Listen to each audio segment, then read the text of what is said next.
kasalanan.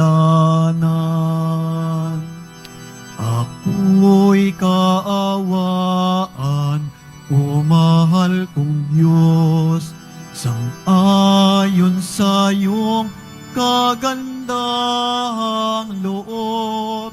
Mga kasalanan ko'y iyong pawiin, ayon din sa iyong pag-ibig sa akin. Sa ngalan ng Ama, ng Anak at ng Espiritu Santo. Amen. Sumainyo ang Panginoon. At sumairin. Mga kapatid, tinipon tayo bilang kaanib ng angka ng Diyos upang sama-sama tayong mag-alay at magpasalamat sa ating Ama sa langit sa pamamagitan ng ating mahal na pong Jesus Nazareno. Patuloy tayong naglalakbay ngayong Kwaresma patungo sa krus ng ating kaligtasan. Kaya't ipanalangin natin na tayo'y patuloy na lumago sa ating paglapit sa Kanya, na tayo'y mapanibago upang lalo tayong maging katulad ng Diyos.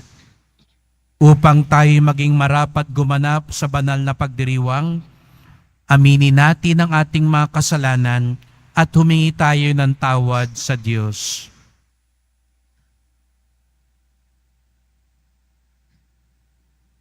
Inaamin ko sa makapangyarihang Diyos at sa inyo mga kapatid, na lubha akong nagkasala sa isip, sa salita at sa gawa at sa aking pagkukulang. Kaya isinasamo ko sa mahal na Biring Maria, sa lahat ng mga anghel at mga banal, at sa inyo mga kapatid, na ako'y ipanalangin sa Panginoong ating Diyos. Kawan tayo ng makapangyarihan Diyos, patawarin tayo sa ating mga kasalanan, turuan tayo magpatawad sa isa't isa, at ihatid tayo sa buhay na walang hanggan. Amen. Panginoon, kaawaan mo kami. Panginoon, kaawaan mo kami. Kristo, kaawaan mo kami. Kristo, kaawaan mo kami. Panginoon, kaawaan mo kami. Panginoon, kaawaan mo kami. Manalangin tayo.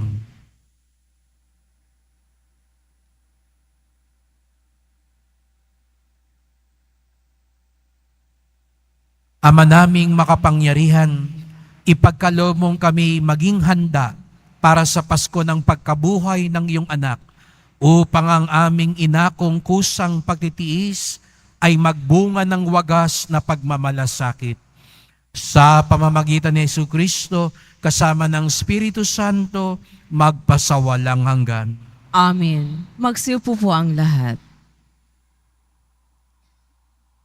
Pagbasa mula sa aklat ni Propeta Ezekiel.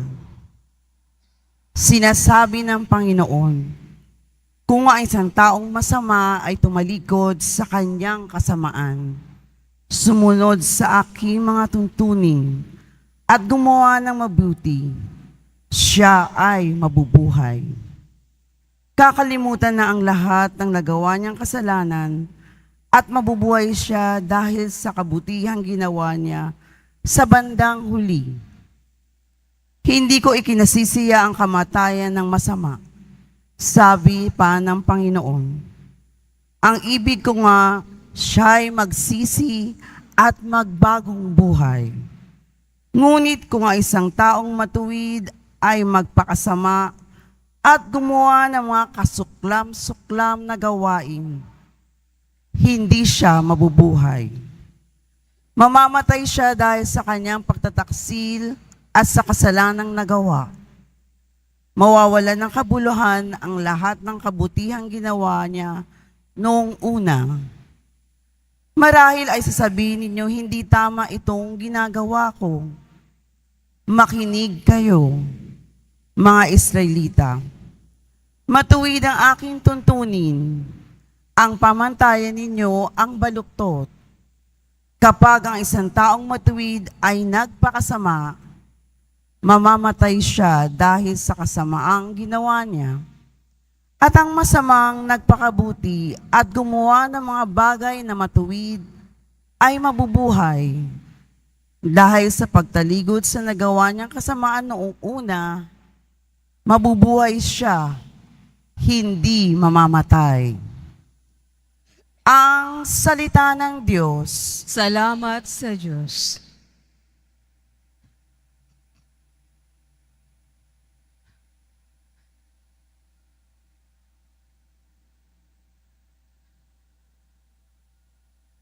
Hiling namin iyong limutin tanang kasalanan namin. Hiling namin iyong limutin, tanang kasalanan namin. Sa gitna ng paghihirap, tinawag ko'y Panginoon. Panginoon, ako'y dinggin pagka ako'y tumataghoy. Dinggin mo ang pagtawag ko't paghingi ng iyong tulong. Hiling namin iyong limutin, tanang kasalanan namin. Kung ikaw ay may talaan nitong aming kasalanan, lahat kami ay tatanggap ng hatol mong nakalaan. Ngunit iyong pinatawad, kasalanan ay nilimot. Pinatawad mo nga kami upang sa'yo ay matakot. Hiling namin iyong limutin, tanang kasalanan namin. Sabik akong naghihintay sa tulong mo, Panginoon, pagkat ako'y may tiwala sa pangako mong pagtulong. Yaring aking pananabik, Panginoon, ay higit pa sa serenong naghihintay ng pagsapit ng umaga. Hiling namin iyong limutin, tanang kasalanan namin. Magtiwala ka, Israel, magtiwala sa iyong Diyos. Matatag at di kukupas ang pag-ibig niyang dulot. Lagi siyang nahahandang sa sinuman ay tumubos. Ililigtas ang Israel, yaong kanyang mga hirang. Ililigtas niya sila sa kanilang kasalanan. Hiling namin iyong limutin, tanang kasalanan namin. Magsitayo na po ang lahat.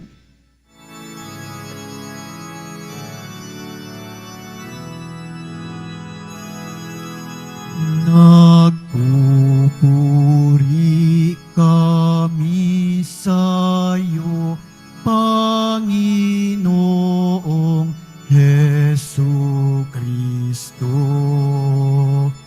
Nagpupuri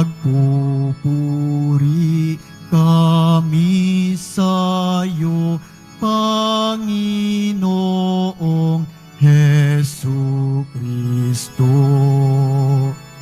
Sinabi ng poong mahal, kasamaan ay layuan, kasalanay pagsisihan.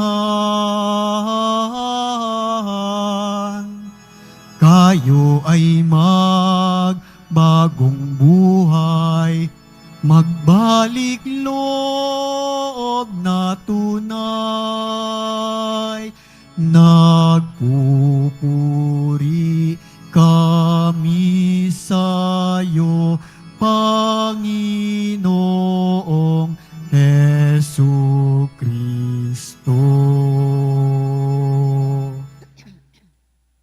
Sumainyo ang Panginoon. At sumairin. Ang mabuting balita ng Panginoon ayon kay San Mateo. Papuri sa iyo, Panginoon.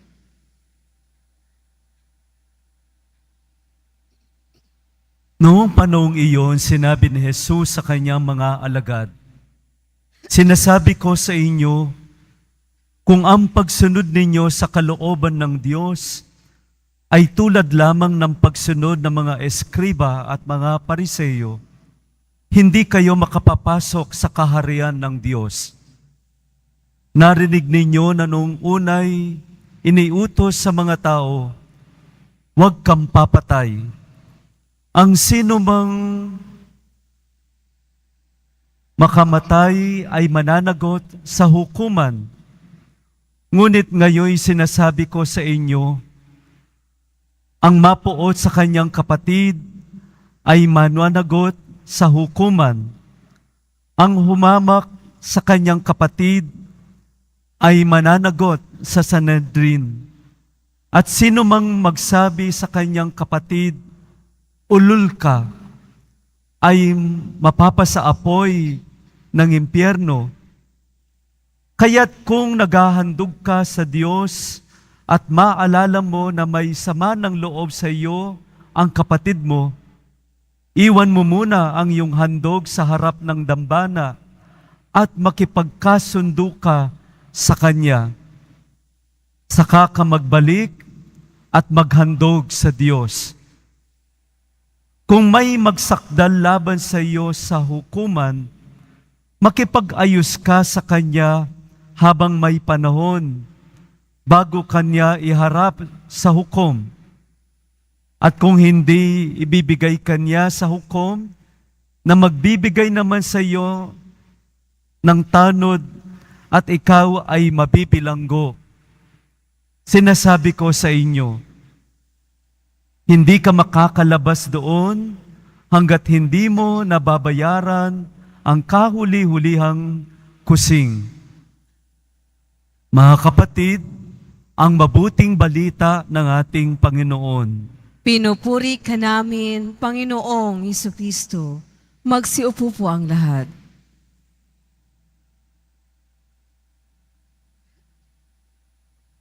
Magandang umaga po sa inyong lahat at maligayang pagdating sa tahanan ng ating mahal na pong Jesus Nazareno.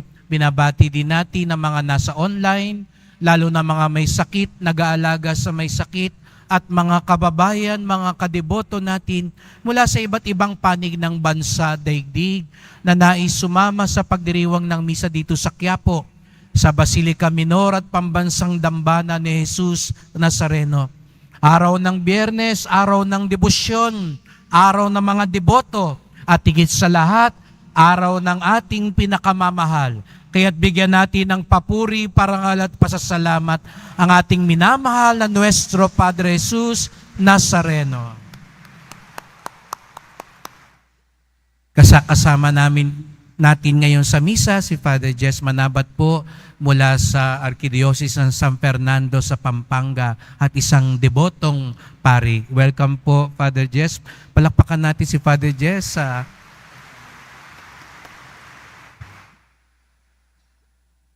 Kaninang alas 5 ng misa, habang ako'y nagpapanimula sa unang bahagi ng misa, ay biglang lumukso pababa yung naikwento ko na dati sa inyong pusa ng Nazareno.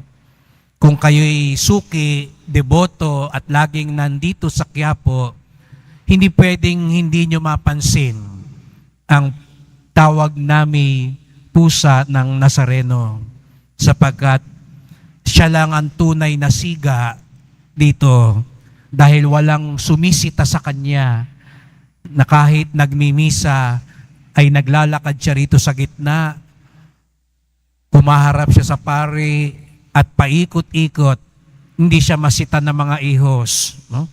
O nung sino man sa amin, maging ng pari. Siya lang ang malayang nakalalakad dito sa altar.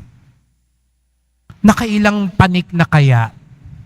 Nakailang lapit? Naunahan na kayo. Kung kayo, mamaya pa lang kayo pupunta sa likod, kanina pa siya galing doon. Baka nga ngayon ay umiikot-ikot na siya dyan sa baba. At siguro iba sa inyo ay takot na baka masipat. Huwag niyong sasaktan yan. Yan ang pusa ng Nazareno. Pero bagamat mas maraming beses na siguro siyang nakapanik at mas nakalapit sa Nazareno, natanong ko yung sarili ko, nabago na kaya ang pusang ito? Pinagmamasdan ko minsan, lalo na pag bumababa siya at naglalakad sa harapan ko, may nabago kaya? Hindi pa naman nakaganon ang kanyang kamay na parang naging madasalin. Pero pakiramdam ko may nabago kasi dumadami na yung daga sa amin. Mukhang hindi na siya pumapatay masyado ng daga. Baka nabago na siya, kakapanik. Pero alam natin ang sagot. Wala sigurong pagbabago. Pusa siyang pumanik, pusa pa rin siya pagbaba. Pero may isa pa akong tanong. Tayo kaya? May nababago ba sa atin? Tayong mga deboto, tayong laging nagpupunta dito sa Quiapo, tayong lumalapit sa Kanya, pagkatapos kaya magsimba dito sa Quiapo, makapunta sa pahalik, makalakad ng paluhod at manalangin at magnobena, may nabago kaya sa atin? O baka katulad pa rin ng dati? Pumasok ka, mahinit ang ulo, masungit, maramot, ayaw magpatawad. Paglabas mamaya, ganun pa rin ba? Hindi nga, Father eh. Nung nagsimba ako, may nakita ko, kamukha nung kaaway ko. Kaya lalong uminit ang ulo ko. Nakasama pa yata yung pagpunta nyo rito. No? Katulad nung pabango, nung kinaiinisan ko doon sa opisina, yun pa ang tumabi sa akin dito sa simbahan. Kaya buong misa, naaalala ko yung kaopisina kong hindi pa nagbabayad ng utang sa akin, na kinaiinisan ko sa lahat. Hindi ka na nga nabago, baka lumala ka pa pagkatapos. Ngayong Kwaresma, ito ang napakagandang pagkakataon. Opo, binanggit na ng mga pari sa inyo ngayong Kwaresma, tinadagdagan natin ang 3 bagay: sakripisyo, kawanggawa, at panalangin. Pero mga kapatid, ginagawa natin ang 3 ito tagos sa ating kalooban. Pamamaraan ng 3 ito upang lalong kalimutan ng sarili para magkapuwang ang Diyos sa ating buhay. Sa makatuwid, ginagawa natin ang mga bagay na ito para tulungan tayong sa pagsusuri, pagsisisi, at pagbabago. Ulitin ko po, ginagawa natin ang sakripisyo, kawanggawa, at panalangin ngayong Kwaresma para tulungan tayo sa pagsusuri, pagsisisi, at pagbabago. Dahil hindi lang natin basta ginagawa ang mga mabubuting bagay na ito. Sa Ebanghelyo, binalaan tayo ni Jesus Nazareno, kung kayo'y susunod lang, katulad ng mga iskriba at mga pariseyo, hindi kayo makapapasok sa kaharian ng Diyos. Bakit? Paano raw ba sumunod ang mga iskriba at mga pariseyo? Ang tinatanong lang nila, ano ba ang ginagawa natin? Kaya magaling silang sumamba, magaling silang magkawanggawa, magaling sila sa mga sakripisyo, pero may nakaligtaan silang mas mahalagang tanong. Hindi lang ano ang ginagawa natin, kung hindi ano ang nasa kalooban natin. Pwede kang magsakripisyo, mag-ayuno, pero may galit pa rin sa puso. Mapagmataas pa rin. Pwede kang mamanata, magsimba, manalangin ng matagal, pero sa kalooban mo, hindi ka pa rin sumusunod sa Diyos. Yung galit mo pa rin, yung pagkamakasarili mo pa rin ang nananaig. Pwede kang magkawanggawa, tumulong sa marami, mamigay, pero mapagmataas ka pa din. Baka kaya mo ginagawa yan para hangaan ka ng mga tao, para purihin ka ng mga tao, para tumanaw ng utang na loob sa iyo mga tao. Ang tanong, hindi lang kung ano ang ginagawa natin, kung hindi ano rin ang nasa kalooban natin. Pagsusuri, pagsisisi, at pagbabago. Hindi tayo makararating sa pagbabago kung hindi natin susuriin mabuti ang sarili natin. Kaya nga, balik tayo sa Ebanghelyo. Sabi ni Jesus Nazareno, hindi lang wag kang papatay. Di ba minsan iba sa atin sasabihin, Pader, bakit ba ako mangumpisal? Hindi naman ako pumatay. Hindi naman ako nagnakaw. Hindi naman ako nanghalay. Hindi naman ako nanapak. Pero nung sabi ni Jesus Nazareno, hindi lang yon. Tignan mo, may galit ka ba sa puso mo? Siguro nga, hindi mo sinasaktan ng katawan ng kapwa mo, pero sinisiraan na ng bibig mo ang dangal ng kapwa mo.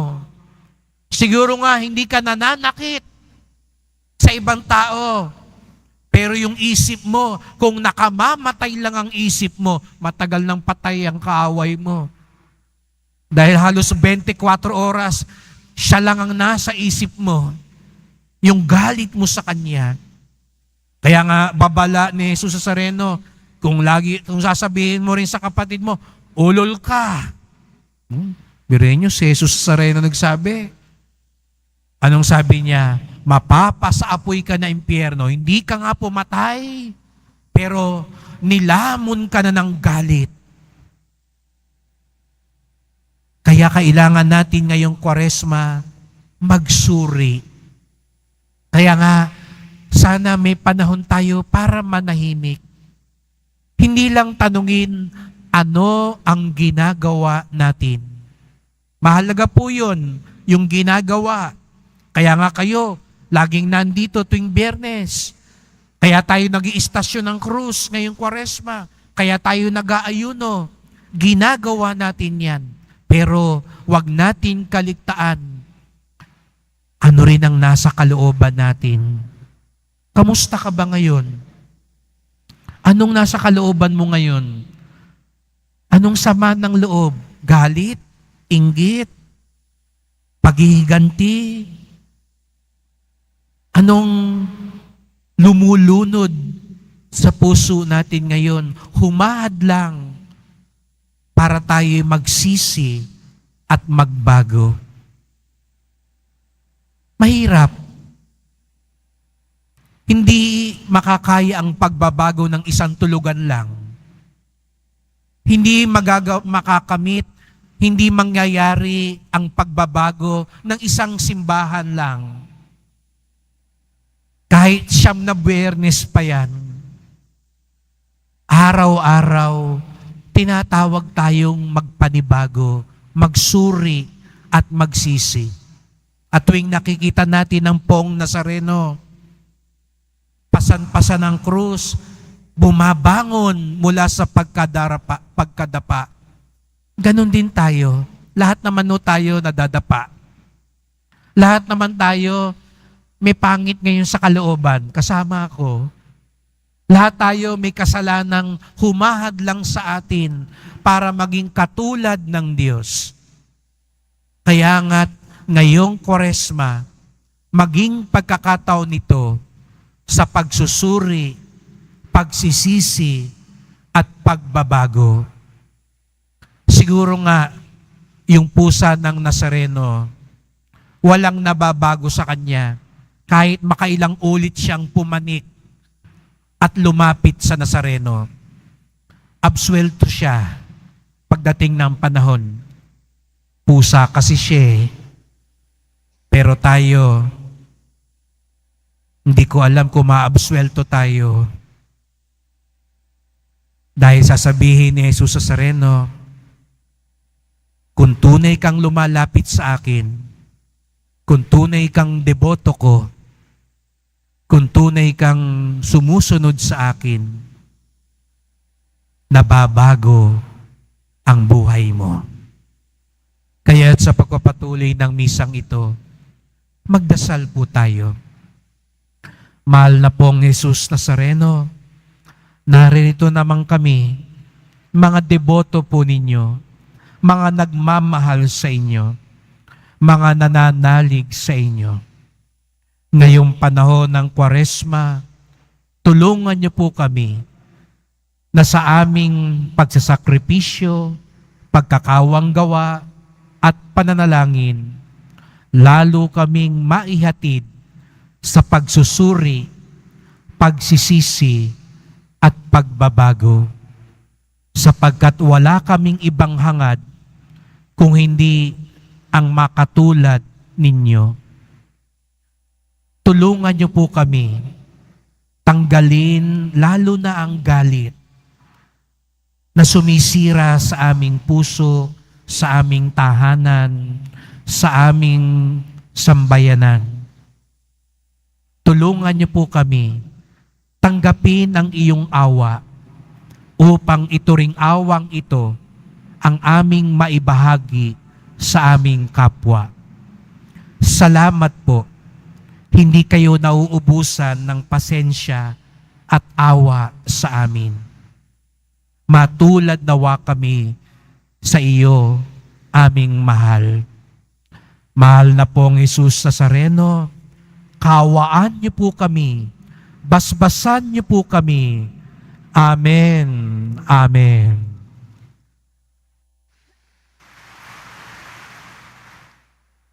Magsitayo na po ang lahat.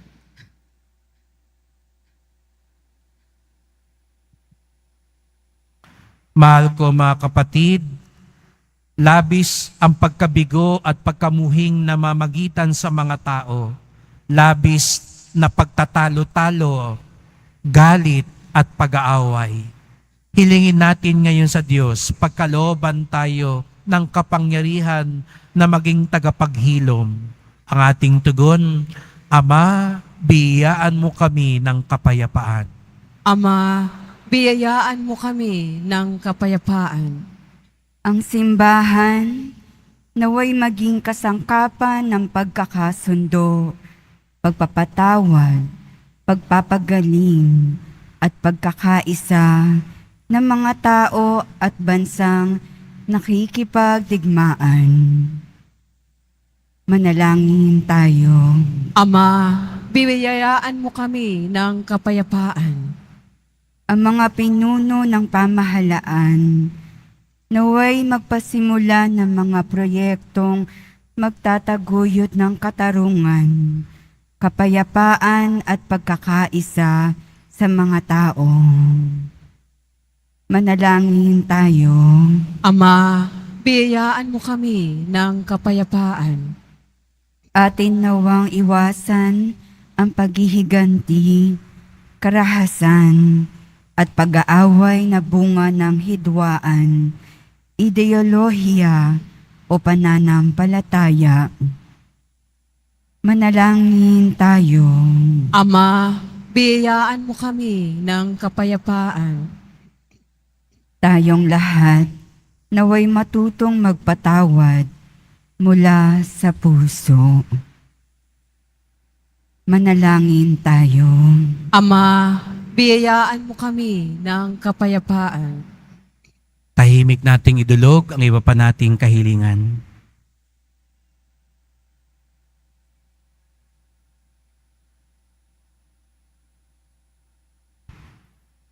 Diyos naming Ama, tulungan mo kaming makita ang bawat isa ayon sa iyong paningin upang tanggapin at itaguyod namin ang isa't isa alang-alang sa iyo.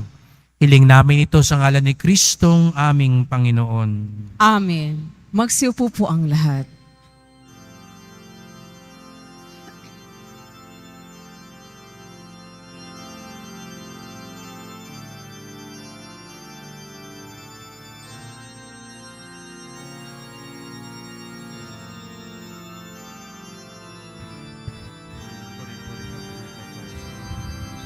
Sa iyo, Ama, aming handog ang tinapay at alak na ito.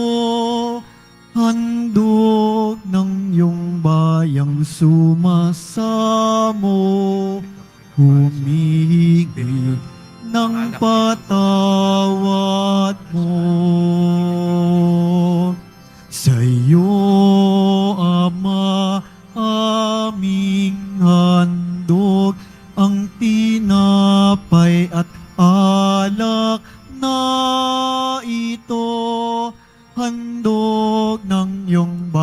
sumasamo, humihingi ng patawad mo.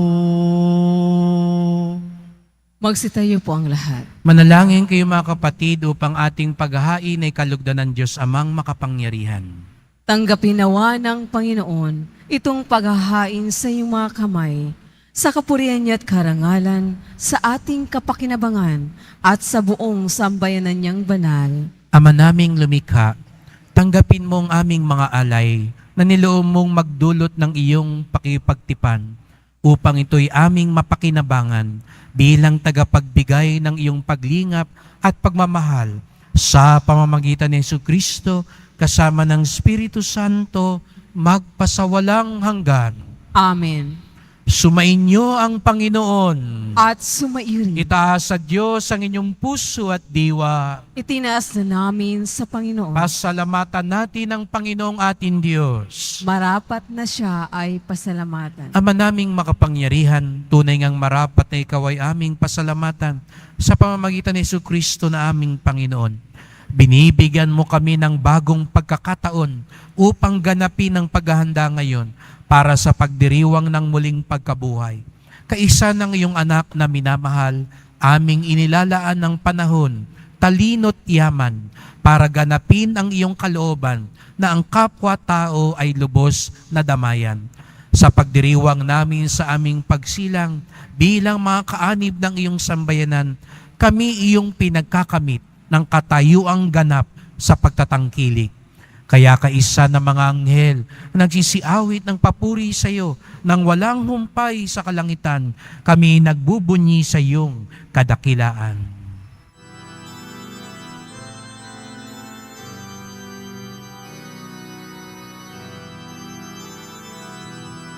Santo, Santo, Santo, Panginoong Diyos ng mga hukbo,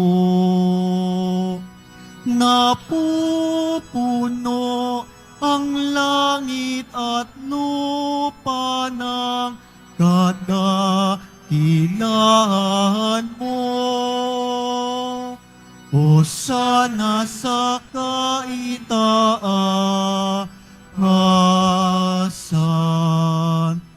pinagpala ang naparirito sa ngalan ng Panginoon. Hosana sa kaitaasan.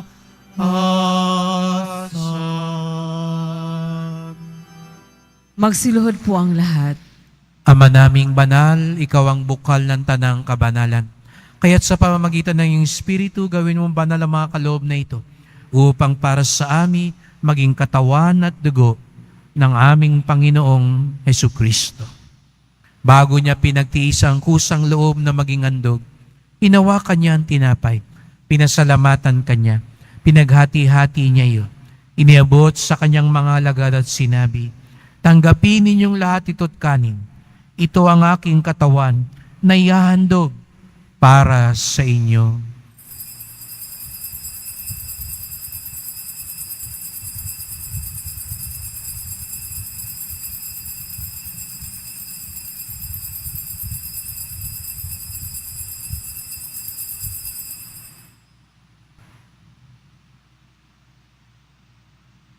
Gayun din naman nang matapos ang hapunan, hinawakan niya ang kalis.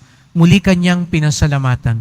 Iniabot niya ang kalis sa kanyang mga alagad at sinabi, "Tanggapin ninyong lahat ito tinumin. Ito ang kalis ng aking dugo. Nang bago't walang hanggang tipan, ang aking dugo na ibubuhos para sa inyo at para sa lahat sa kapagpapatawad ng mga kasalanan. Gawin niyo ito sa pag-alala sa akin."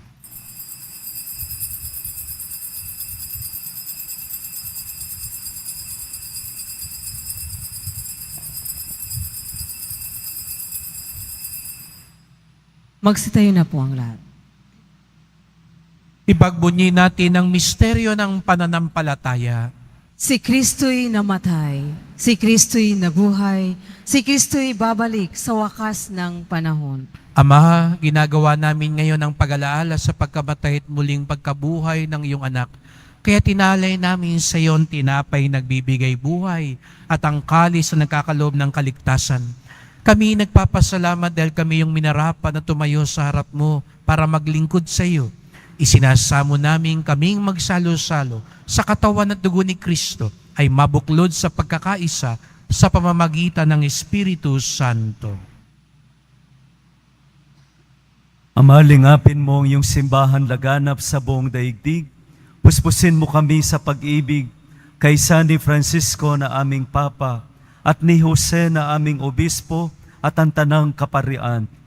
Alalahanin mo rin ang mga kapatid naming nahimlay na may pag-asang sila'y muling mabubuhay. Gayon din ang lahat ng mga pumanaw.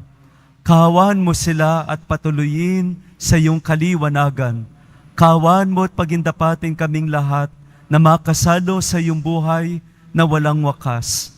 Kaysa ng mahal na Virhen Maria na ina ng Diyos, ng kabiyak na puso niyang si San Jose, kaysa ng mga apostol at ni San Juan Bautista, at ang lahat ng mga banal na namuhay dito sa daigdig ng kalugod-lugod sa iyo. May pagdiwang nawa namin ang pagpupuri sa ikararangal mo sa pamamagitan ng iyong anak na aming Panginoong Jesucristo.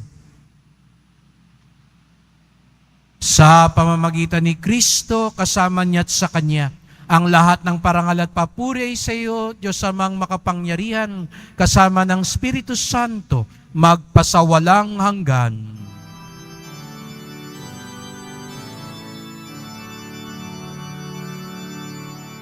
Amen. Amen. Amen.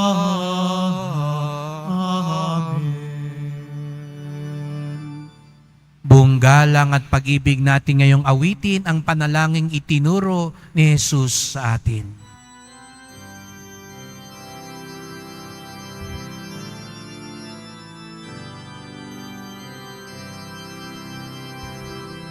Ama namin, sumasalangit ka, sambahin ang ngalan mo, mapasa amin ang kaharian mo, sundin ang loob mo, dito sa lupa para ng sa langit. Bigyan mo kami ngayon ng amin kakanin sa araw-araw at patawarin mo kami sa aming mga sala para ng pagpapatawad namin sa nagkakasala sa amin at huwag mo kaming ipahintulot sa tukso at yadya mo kami sa lahat ng masama.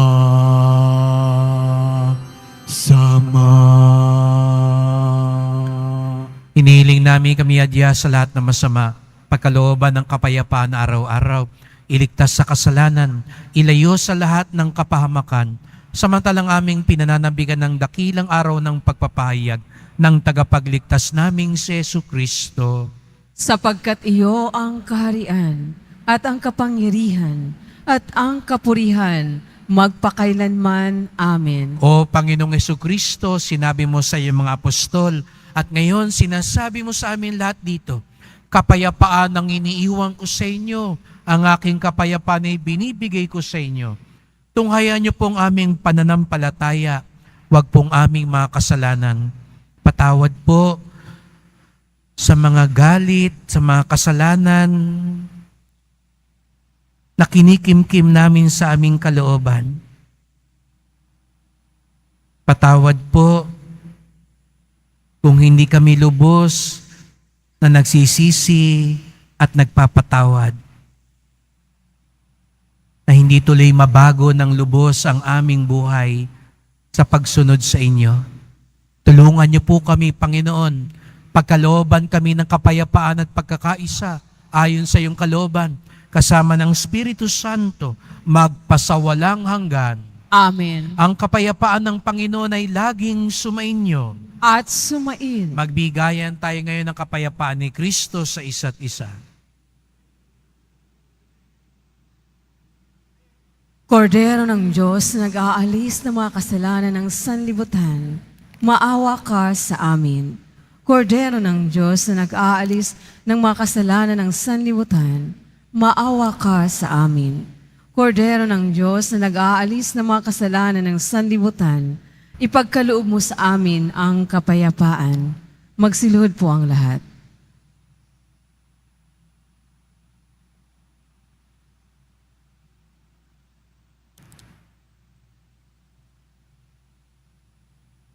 Mga kapatid, narito si Jesus Nazareno, ang ating kapayapaan at lakas, ang ating tagapaghilom at pag-asa.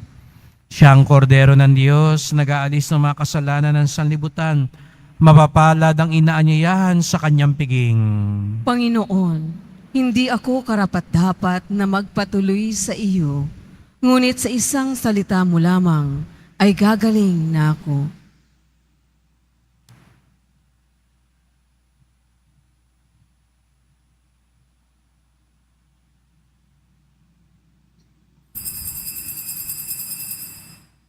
Para sa lahat ng tatanggap ng banal na komunyon, sasagot po tayo ng amin pagkasabi ng pare o ng lay minister ng katawan ni Kristo at isubo agad sa bibig.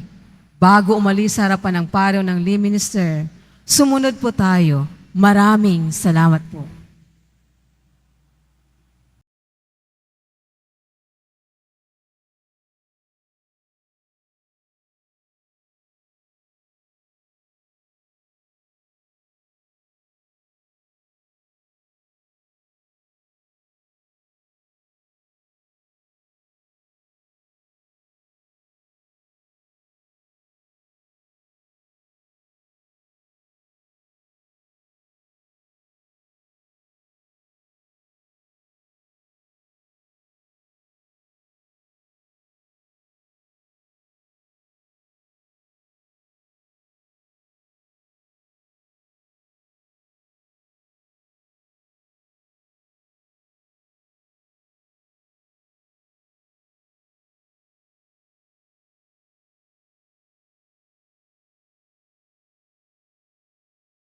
Manalangin tayo.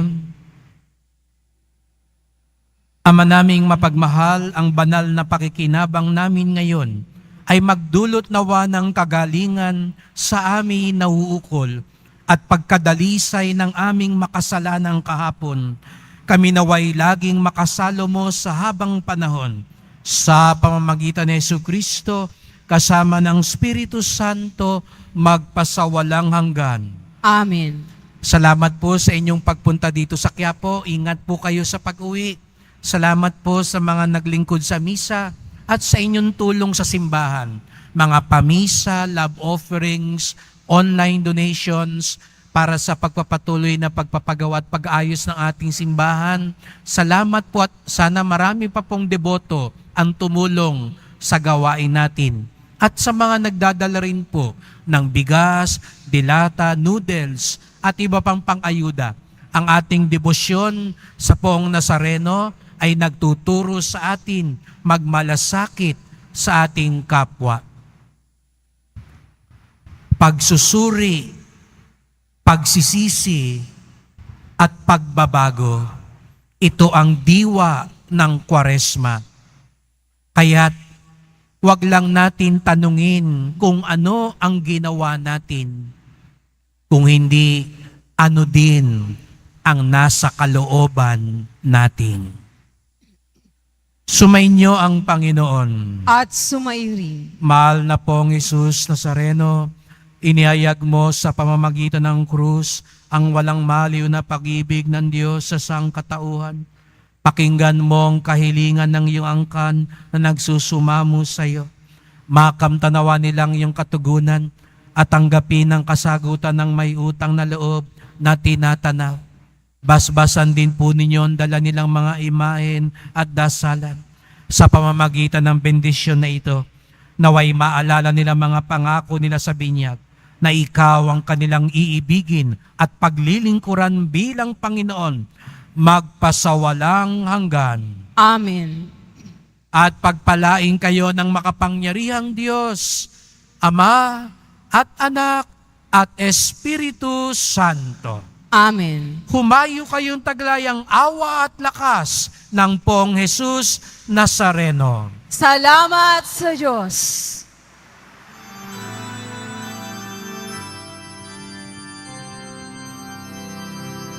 Nuestro Padre Jesús Nazareno, sinasamba ka namin. Pinipinto ka namin. Aral mo ang aming buhay at kaligtasan. Nuestro Padre Jesús Nazareno, iligtas mo kami sa kasalanan. Ang krus mong kinamatayan ay sagisag ng aming kaligtasan. Nuestro Padre Jesús Nazareno, dinarangal ka namin. Nuestro Padre Jesús Nazareno, niluluwalhati ka namin. Nuestro Padre Jesús Nazareno, dinarangal ka namin. Nuestro Padre Jesús Nazareno, niluluwalhati ka namin.